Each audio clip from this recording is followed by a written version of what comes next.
बिस्मिल्लाहिर्रहमानिर्रहीम, अस्सलाम वालेकुम। मैं हूं ज़ैनुल आबदीन। आप देख रहे हैं प्रोग्राम सच बात नुसरत मिर्ज़ा साहब के साथ। मौज़ूआत आपने देख लिए। मिर्ज़ा साहब अस्सलाम वालेकुम। वालेकुम अस्सलाम ज़ैनुल आबदीन साहब। देखिए, एक तो हमारे शोहदाए कराम जो हैं, फ़ौज की जो शोहदाए कराम हैं जो कि दहशतगर्दी की जंग लड़ते हुए शहीद हुए, जी या फिर इंडिया की जो ज़ालिमाना हरकत है उस पर शहीद हुए, उसके लिए हम दुआ करना चाहते हैं कि अल्लाह जी ताला इन शहीदों की शहादत को कबूल फरमाए इलाही आमीन। और रब्बुल आलमीन उनके लहाइकीन को सब्र जमील के साथ ज़िंदगी की हर खुशी नसीब फरमाए। इलाही आमीन। जी ये शहीद हमारी इज़्ज़त व हिफाजत के लिए हिफाजत करते रहे हैं अल्लाह के हुक्म से हमारे, और जो बाकी फ़ौजी हैं वो अल्लाह के हुक्म से हमारे पासबान हैं। या अल्लाह पाकिस्तानी मुसलमानों को और पाकिस्तानी की मुसलमान की फ़ौज को ईमान की क़ुव्वत अता फरमा कि दुश्मन से बदला ले सकें। इलाही आमीन। जी या रब्बुल आलमीन ज़ालिम दुश्मन पर हमें फ़तह मुबीन अता फरमा, जिस तरह तूने जंग बदर में फ़तह अता फरमाई थी। या अल्लाह, कुफ्र हद से ज़्यादा बढ़ गया है, वो हद से बढ़ने वाले लोग हो गए हैं जो तेरी कहर की ज़द में आते हैं। या अल्लाह, इनको हिदायत दे वरना उन्हें तबाह कर दे। या अल्लाह, हमारी फ़ौजी और सिविल हुक्मरानी को जज्बा ईमानी से नवाज कि वो तेरे सिवा किसी के सामने सरदरेज़ न हों और दुश्मनों की ताकत को खातिर में न लाएँ, सिर्फ़ तेरी मदद के तलबगार हों और उन्हें फ़तह मुबीन अता फरमा। मेरे अल्लाह और सारे रब के कायनात, आप मज़लूम की मदद फरमाएँ, रहम व करम फरमाएँ। आमीन सुम्मा आमीन।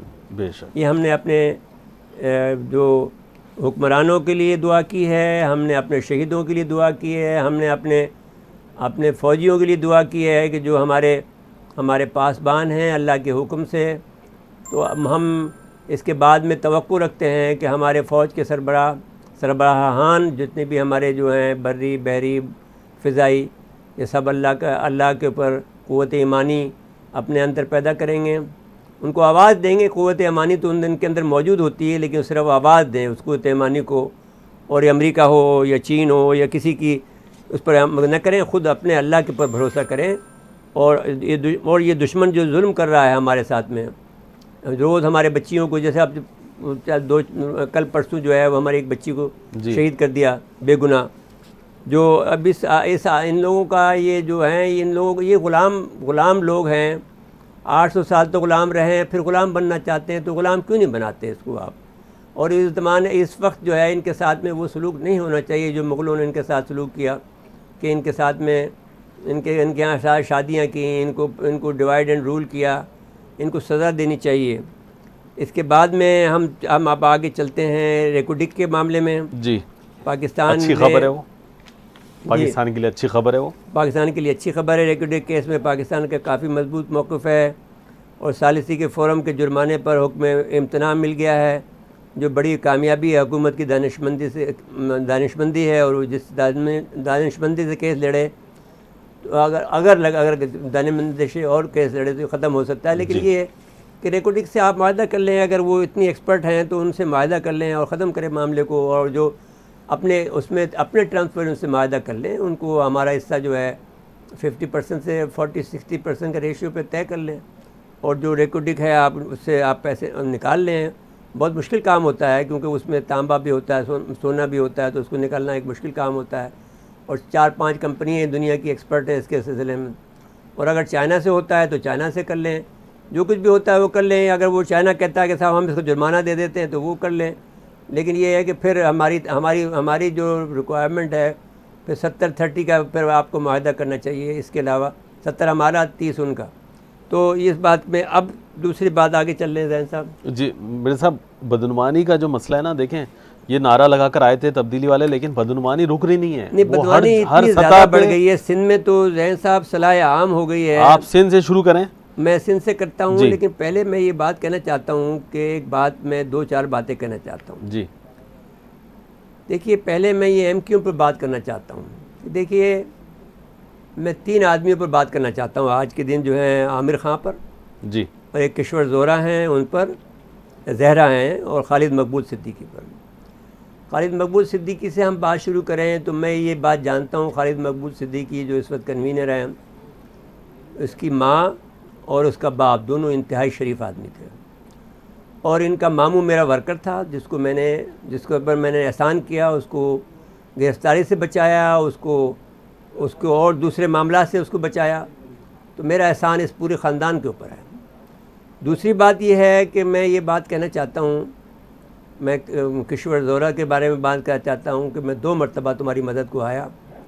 एक वक्त में जब तुम एक जुल्म हुआ तुम्हारे साथ में, जो कि इनका अल्ताफ़ हुसैन ने डायरेक्ट आप पे जुल्म करवाया, जब आपने सच्ची बात की, आपने सदाकत की बात की, आपने इमाम हुसैन के नक्श कदम पे गए, आप सैयद ज़ादी थी।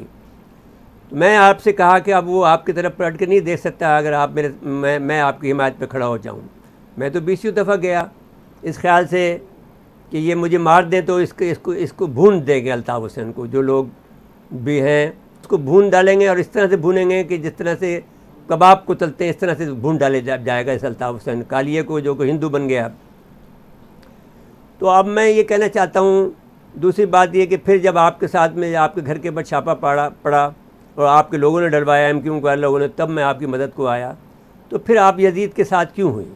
मैं आपसे ये पूछना चाहता हूँ कि आप सैयद ज़ादी थी और यजीद के साथ दिया आपने सिर्फ इस बात पर कि आपका जो है वो बच जाए, जो आप एक कारोबार करती हैं। क्या मसला था? आप तो सैयद ज़ादी थी ना, कि फिर तो कोई आपको सवाल खड़ा करेगा कि भाई क्यों आपने ऐसा किया। अब भी मैं ये कहता हूँ कि आप लौट आएँ, अब पलट जाएँ। आपको अगर आप ये, मैं खालिद मकबूल से भी कहता हूँ कि वो लौटे वापस और वो फिर सच्चाई की तरफ लौटे। आमिर ख़ान से बात करना चाहता हूँ। आमिर ख़ान साहब अब बहुत बड़े अमीर आदमी हो गए हैं, उनका एक TV चैनल में हिस्सा है, उनका जो बिरादर निस्बती है वो डायरेक्टर DG बना हुआ है। उसका एक गरीब सा आदमी था जिनके पास यहाँ का घर भी मैंने देखा है। और जब अल्ताफ़ हुसैन से लड़ाई हुई है तो ज़ैन साहब, मैं आपको ये बताना चाहता हूँ कि इस आदमी की, जब मैं इससे ख़ुद मिला इनसे, तो ये मुझे अपने घर लेके गया।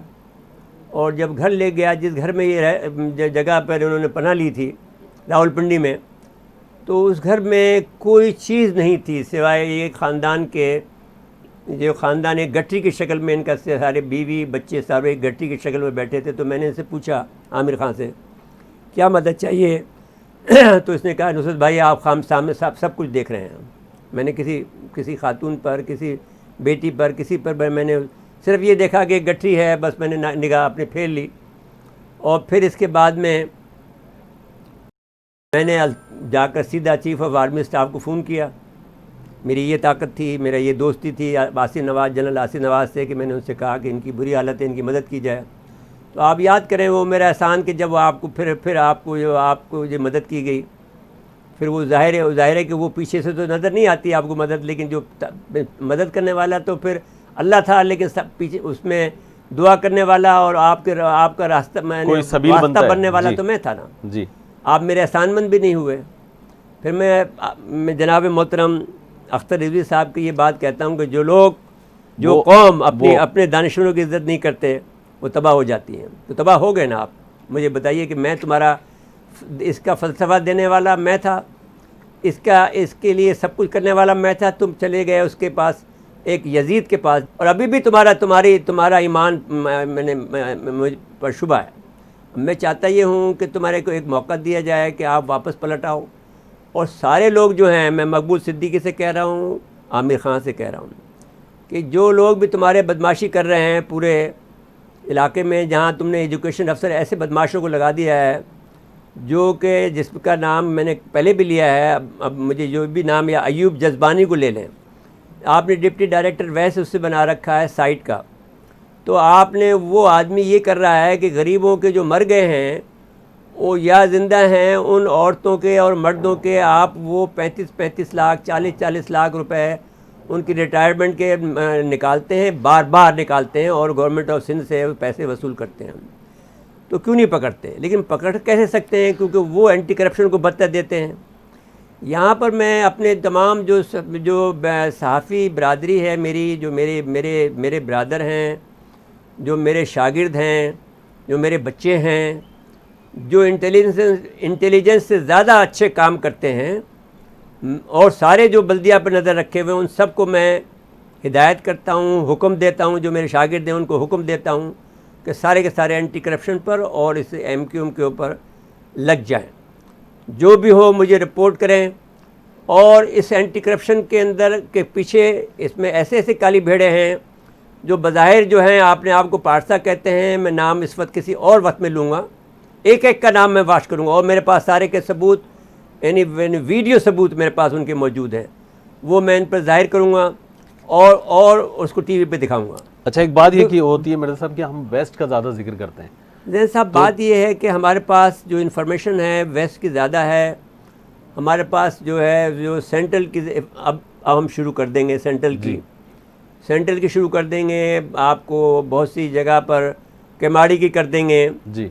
वहाँ पर एक ऐसा आदमी बैठा है केमाड़ी के अंदर जो कि अच्छा जी सारे के सारे लोग जेल जा चुके हैं, सब जमानत पे रहा होकर ये एमक्यू के लोग बैठे हुए हैं। खुदा के वास्ते इनको हटा दो, वरना इससे पहले आप इजहार खां की आपने देखा क्या हालत हुई। मौत आपकी मुंतज़िर है। जैसे इजहार खां का मैं उस पर मैं दुख का इजहार करता हूँ, लेकिन मौत पीछा किसी का नहीं छोड़ती है। तुम्हारे पीछे मौत तुमने रास्ता तुम्हारा देख लिया है, एक एक करके ऐसे ही मरेगा, तड़प आपको ऐसे कीड़े पड़ के मरेगा, क्योंकि तुम लोग जालिम लोग हो जो अपने गरीबों के पैसे लूटते हो। फिर मैं दूसरी बात करना चाहता हूँ आपसे कि जो यहाँ पर लैंड की माफिया की बात करना चाहता हूँ। हमने पहले 4 आदमियों के नाम लिए थे जी। आपको याद होगा कि जो लैंड जो कि वेस्ट के लोग थे जो कि इस यहाँ काम करते हैं वेस्ट के अंदर लैंड के जो पूरी औरंगी की लैंड बेचते हैं। इसमें एक director Sindh building control authority का असिस्टेंट डायरेक्टर रियाज है, कोई नहायत ही करप्ट तरीन शख्स है। इसने औरंगी टाउन के तमाम गैर कानूनी शादी हाल, पेट्रोल पंप और हर किस्म की तामीरात, 120 गज के मकान से 1000 गज के शादी हाल की तामीर पर 2 लाख से 25 लाख रुपए से तक रिश्वत लेता है ये शख्स। रियाज असिस्टेंट डायरेक्टर रियाज सिंध बिल्डिंग कंट्रोल अथॉरिटी का। और औरंगी टाउन में सिंध बिल्डिंग अथॉरिटी का बेताज बादशाह है, बेशुमार दौलत और प्रॉपर्टी बनाई हुई हैं, 3 शादियाँ की हुई हैं। अब ऐसी सूरत में इसमें हमारे पास एक तवील लिस्ट है कि जो कि लैंड माफिया में इसके लैंड माफिया के अंदर है, वो हम उस वक्त रोक लेते हैं। एक डायरी साहब भी हैं उर्फ डायरी एक जमील डायरी एक इंतहाई कमीना शख्स था जो कि एक बदमाश आदमी है।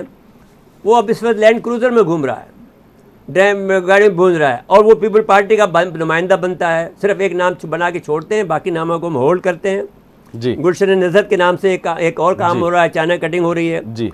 ये तमाम लोग मैं नाम अभी होल्ड कर रहा हूँ, ये तमाम लोग लैंड माफिया के सरकर्दा अफराद हैं और दीगर साथियों की लिस्ट बहुत बड़ी है। ये तमाम लोग औरंगी टाउन के तमाम इलाकों में जहाँ भी सरकारी ज़मीन खाली नजर आती है या किसी गरीब और कमज़ोर शख्स की ज़मीन खाली हो, इस पर लैंड डिपार्टमेंट की मिली भगत से जाली कागजात बना के कब्ज़ा कर लेते हैं जी। तो मैं कहता हूँ कि भाई साहब आमिर खान साहब पहले इनको रुकवाएं। अगर मेरे एहसान का बदला देना है और अल्लाह का शुक्र अदा करना है, अल्लाह से तौबा करनी। और फिर मुझे एक बात बताओ कि जब तुम्हारे बेटे को अल्ताफ़ हुसैन ने शहीद मरवाया था तो मैं क्यों तुम्हारा जो है पश्तून खून जो है तुम्हारा पठान खून क्यों जोश में नहीं आया? तुम उसके सामने क्यों झुके, क्यों उसके सामने रोए? तुम बताओ कि तुम पठान हो भी या नहीं हो। अगर हो तो फिर तुम अल्ताफ़ से बदला लो ना। मसलियत अगर आप ये कहते हो कि मैंने बदला लिया कि साहब मैंने उसको जो है ख़त्म कर दिया तो चलो ठीक है, लेकिन फिर ये जालिम लोग यहाँ पर क्यों बैठे हुए हैं और तुम क्यों रिश्वत खा रहे हो जी? तुम क्यों पैसे कमा रहे हो जी? अब मुझे ब्रेक लेकर आ जा रहा है जी, कह दीजिए। तो ब्रेक के बाद आएंगे तो थोड़ा सा BRT और लाहौर का भी जिक्र करना है जी, कर दीजिए जी। नाज़रीन मुख्तसर वक्फा है, वक्फे के बाद दोबारा आते हैं।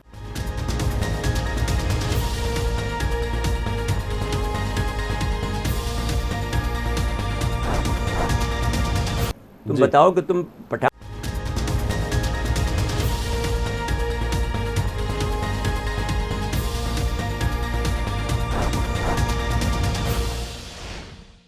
एक दफ़ा फिर प्रोग्राम में खुश आमदीद कहते हैं। ये कराची का जिक्र कर रहे थे, अब थोड़ा कुछ लाहौर का जिक्र करते हैं। मेरे साहब ये लाहौर, पहले लाहौर का कर लें। ज़ाहिर साहब एक तो ये जो केस हुआ है खातून का जो गैर मुल्की खातून थी, इसमें पुलिस मुलव्वस है बिल्कुल। ये तयशुदा बात है कि पुलिस के ने ये सारी रिपोर्टिंग की है।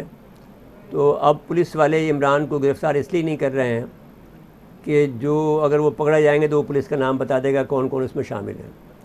याद रहे कि कोई भी वो आबिद अली जो है कोई भी जुर्म जो है वो पुलिस के बगैर नहीं होता है।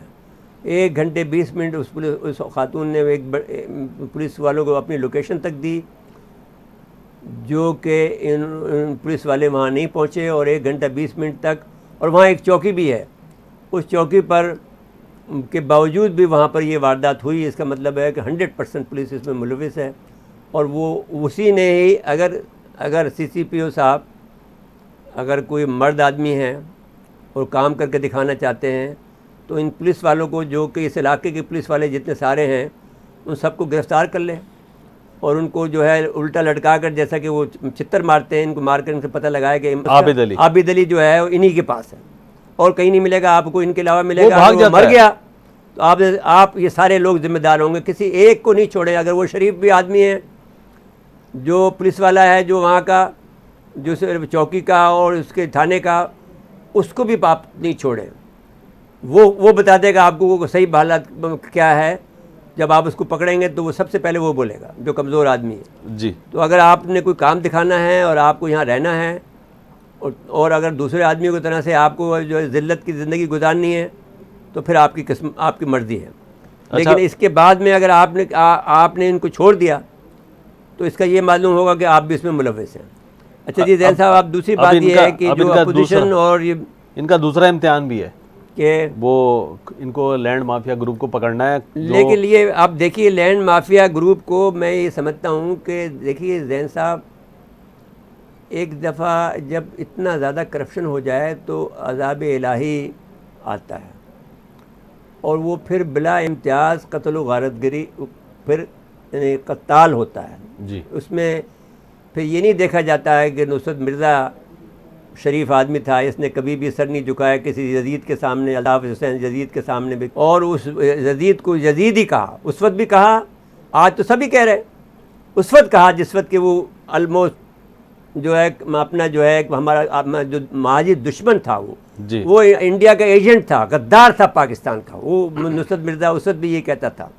लेकिन अगर जब ये आएगा अल्लाह का कहर तो वो भी नहीं बचेगा। इसलिए आप लोग शायद इसलिए बच गए होंगे कि एक आदमी ऐसा है जो गलत को गलत कह रहा था और सही को सही कह रहा था और आप सबको जगा रहा था और आप सब के सब उसके कदमों में पड़े हुए थे और ख़ुद कहती थी कि ये बड़ा जालिम आदमी है, फिर इसके बाद उसके कदमों में जाके गिर गई। बताइए कहाँ पर आप इनको फैसला करेंगे कि सैयद का और एक आम आदमी? वो फैसला अमल से हो जाता है, अमल से हो जाता है, बस फिर ख़त्म हो गया कि आपके मशकूक हो गए आप। हाँ, कि आपका शजरा देखने की ज़रूरत नहीं है, वो अमल से पता चल जाता है। जी, अब आप इसके बाद में जी दूसरी बात ये है कि अपोजिशन में एक जो है पाकिस्तान ने इमरान खान की एक बात में आज देखो भाई जी, बहुत खुले दिल से इत्मीनान कल्ब इमरान खान इस वक्त मुश्किल में है, लेकिन मैं आज ये कहता हूँ मैं इमरान खान की मुकम्मल हिमायत करता हूँ। इसलिए मुकम्मल हिमायत करता हूँ कि मैं मर्द का बच्चा हूँ और सच्ची बात कहने के अंदर मैं कभी भी मैं चूकता नहीं हूँ। जब उसने इसराइल की हिमायत से इनकार किया, जब वो मोहम्मद बिन सलमान के सामने खड़ा हुआ, जब वो मोहम्मद बिन जैद के ख़िलाफ़ के मामले में खड़ा हुआ, तो फिर वो मुसलमानों के नशे कदम चलाए किसी बहादुर आदमी की तरह से। और अब जब तुम तकरीर करोगे तो उसके अंदर भी तुम्हें अब मर्दानी दिखानी चाहिए और फैसला कर देना चाहिए कि हमें क्या करना है। हमें ज़रूरत नहीं है, सिवाय मैंने आपसे जो दुआ की है आज आपके लिए की है और चीफ ऑफ आर्मी साहब आपके लिए की है, जो कि हमारे जनाब मोहतरम इज़्ज़त माब सरकार हमारे कमर जावेद बाजवा साहब हैं, उनसे मैं दरख्वास्त गुजार हूँ कि आप में क़ुव्वत ईमानी होनी चाहिए और कुछ नहीं चाहिए आपको। आपके पास रब्बुल इज़्ज़त ने सब कुछ दिया है, आपको इज़्ज़त दे दी है, आपके पास एटम बम दे दिया है, आपके पास बेहतरीन मिसाइल दे दिए हैं, आपके पास बेहतरीन दोस्त दे दिए हैं, इंडिया को तनहा कर दिया है। फिर किस बात का इंतज़ार है आपको? हज़रत आपको जिस वक्त आप खड़े हो गए हैं तो फिर आप फैसला करें कि आपको क्या करना। अच्छा जी, FATF से क्या है, तो FATF पर भी जो आपने जो हमारे लोगों ने की है, मैं उन सबको मुबारकबाद देता हूँ। और जिन्होंने भी जो PPP के लोग जो थे और जो मुस्लिम लीग नून के लोग थे जिन्होंने इस वोटिंग में हिस्सा लिया, उस काबिल तारीफ़ है। ये वोटिंग से अलग हुए, वो काबिल तारीफ़ हैं और सलाम के मुस्तहिक हैं। मैं उनको सच्चे दिल के साथ में सलाम पेश करता हूँ कि उन्होंने हुब्बुल वतनी का मज़ाहरा किया और इमरान खान की मुकम्मल हिमायत का ऐलान करता हूँ कि वो मर्दों की तरह से खड़ा है और मर्दों की तरह से पाकिस्तान के लिए अपनी जान तक को भी ख़तरे में डाल रहा है। तो ऐसे आदमी के साथ में खड़ा होना हमारे लिए बाइस इज़्ज़त है। अब दूसरी बात जो है स्पीकर ये जो एपीसी से उम्मीद जो अवाम लगा रहे हैं, देखिए जी, एपीसी की एक तो बात यह है कि सबसे बड़ी ख़राब बात यह है कि मौलाना फजलुर रहमान इसको कर रहे हैं। नाज़रीन, मुख्तसर वक्फा है, वक्फे के बाद दोबारा आते हैं।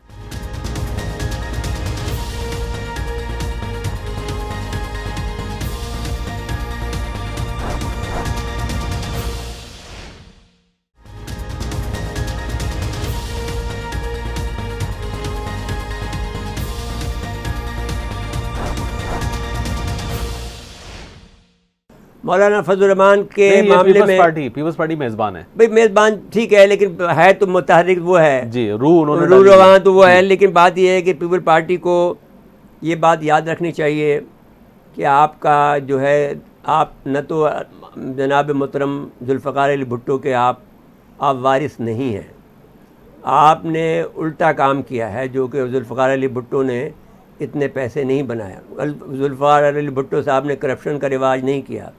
और मैं सिंध के सैयदों से पूछता हूँ कि तुम इमाम हुसैन की औलाद हो तो करप्शन कैसे कर रहे हो? तुम्हारी ज़िंदगी, तुम अगर वहाँ से आए हो, अरबिस्तान से आकर अपने आप को सैयद कराने लगे हो तो ये तो ठीक है, लेकिन अगर आप इमाम हुसैन की औलाद हो तो करप्शन कैसे कर रहे हो? ये जो हम उनके बहरहाल उनका जो है ये ज़रूर कर देते हैं कि जो हमारे जो मोहतरम हमारे बुज़ुर्ग हैं कायम अली शाह साहब, उनके साहबजादे का इंतकाल हुआ है, हम उनके लिए दुआए मग़फ़िरत करते हैं जी, बिल्कुल। और इनके जो है जो हमारा दोस्त है नासिर शाह, लेकिन इनके ऊपर हमें ज़रूर सवाल उठा रहा हूँ मैं। उनके साथ भी जो वाक़या हुआ है उससे भी ताज़ियत करते हैं जी। लेकिन आपको जो है, आपको अब मैं समझता हूँ कि आपके लिए, आप जानते हैं कि मैं कौन हूँ, आपको ये बात मालूम है, अच्छी तरह मालूम है मिस्टर अब्दुल्ला शाह साहब के साहबजादे, और आपके और जो ये जो खोड़ो साहब है, निसार खोड़ो साहब, आप भी जानते हैं कि मैं कौन हूँ। मैं अभी तक मैदान में नहीं आया हूँ। जिस वक्त मैं मैदान में आ गया तो आपको सारे कच्चे चट्टे खोद दूँगा। और इसके बाद में जो इसका जो मामला है मैं बताना चाहता हूँ उसको कि जो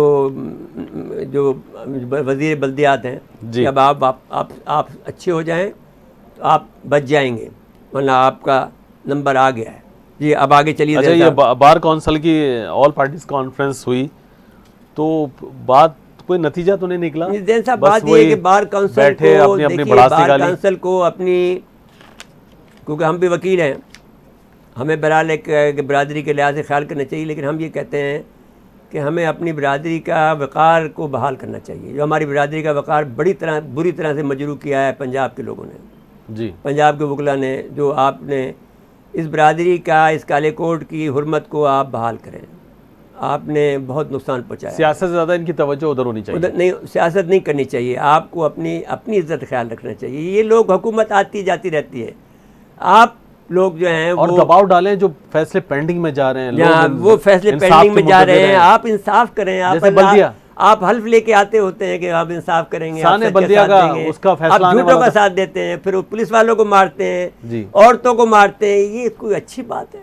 अब देखें ना, ये आपको जेब देता है, बस खत्म करें, छोड़ देते हैं। अब बाकी ये पढ़े लिखे लोग हैं, समझदार लोग हैं। थोड़ा सा साने बल्दिया की बात, कि वो फैसला साना बल्दिया पर नहीं छोड़ना चाहिए आपको, क्योंकि वो उस पर कहर नाजिर इलाही, खैर इलाही नाजिर होगा। ये बड़े जालिम लोग हैं। ये जो एमक्यूएम के जो आदमी था अल्ताफ़ हुसैन, इसने सारी बरादरी को, दुश्मन माजिर था, दुश्मन उर्दू स्पीकिंग था, ये बदला लेने के लिए आया था हमारे से। इंडिया ने इसको लॉन्च किया था। और मैं 1988 से चीख के कह रहा हूँ, मैं देखो, जो सबसे नेक बरादरी थी, जो कि मेमन लोग थे, नेक से मुराद ये है कि जो नरम दिल लोग थे, मैं उनके पास गया, मैं खोजों के पास गया, मैं बोरियों के पास गया, मैं सबके पास गया। मैंने हाथ बांधे कि देखो ये बड़ा ख़राब आदमी है, ये तबाह कर देगा तुम्हें, लेकिन वो नहीं माने। मेरे साथ दो वाक़यात में बयान कर, बस ये ख़त्म कर रहा हूँ जी। एक ज़माने में जब भुट्टो का दौर आया था तो मैंने कहा भुट्टो तुम्हें तबाह कर देगा। वो जो बहुत बड़ा यहाँ का था, मुझे उसका दफ्तर यहाँ पर PIDC के सामने था, उसका नाम याद मुझे नहीं आ रहा इस वक्त में, लेकिन वो बहुत बड़ा सनतकार था। तो मुझे कहने लगा मैं भुट्टो को ख़रीद लूँगा। फिर भुट्टो ने सन्नतों को गमिया लिया। उस वक्त वो हमारा साथ देता तो भुट्टो को हम नहीं आने देते। लेकिन अब ये है कि लोग समझते नहीं है कि वक्त को समझने वाला कौन है। अब उसे दानिश्वर कहें, आप उसे फ़लसफ़ी कहें, कुछ भी करें, लेकिन ये है कि आप याद रखो, उर्दू स्पीकिंग के लोगों, अब ये तुम्हारे अंदर ये महाजिरिज्म नहीं चलेगा। ये जो लोग दागदार लोग हैं, जो लोग भत्ता खाते हैं, जो प्लॉटों पे कब्जा करते हैं, ये लीडर कैसे बन सकते हैं? ये ठग हैं। ये कैसे लीडर आपके बन सकते हैं? किसी अच्छे आदमी को चुनो जो तुम्हारे नैया को पार लगा दे, जो तुम्हारे लिए इज्जत का बाइस हो, जो तुम्हारे लिए फ़ख्र का निशान हो। एक फ़ख्र के निशान हमारे इन्होंने मिटा दिए हैं। मेरे साहब आखिरी एक मिनट रह गया यार। चीन और लद्दाख के मामले में भारत को बड़ी पिटाई हुई है जैन साहब, और इसके अंदर अब ये चाहते हैं कि सितंबर से पहले कुछ वाक़या करें, और इसमें हमारे जो है चीफ़ ऑफ आर्मी स्टाफ ने स्ट्राइकिंग फोर्स के पास गए हैं, और इस चीफ़ ऑफ आर्मी स्टाफ हमारी सारे जो हमारी कोर्ट्स हैं उनके पास गए हैं, ताकि अगर वो इंडिया कोई एडवेंचर करे। लेकिन ज़िल्लत बहुत हुई है इनकी, इतना इनकी पिटाई की है मैंने चीनियों ने कि मजाक भी उड़ा रहे हैं, मजाक भी उड़ा रहा है, पंजाबी गाने लगा दिए हैं। इनका जो हाल किया है, बड़ा बुरा हाल किया है।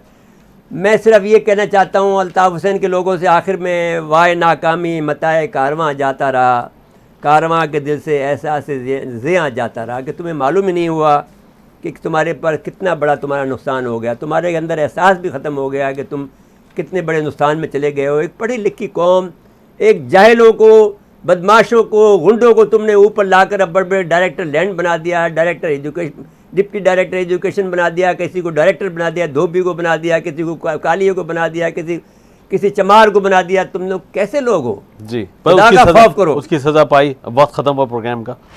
नाज़रीन, आज के लिए इतना ही। आइंदा प्रोग्राम तक के लिए इजाज़त चाहते हैं। अल्लाह हाफ़िज़।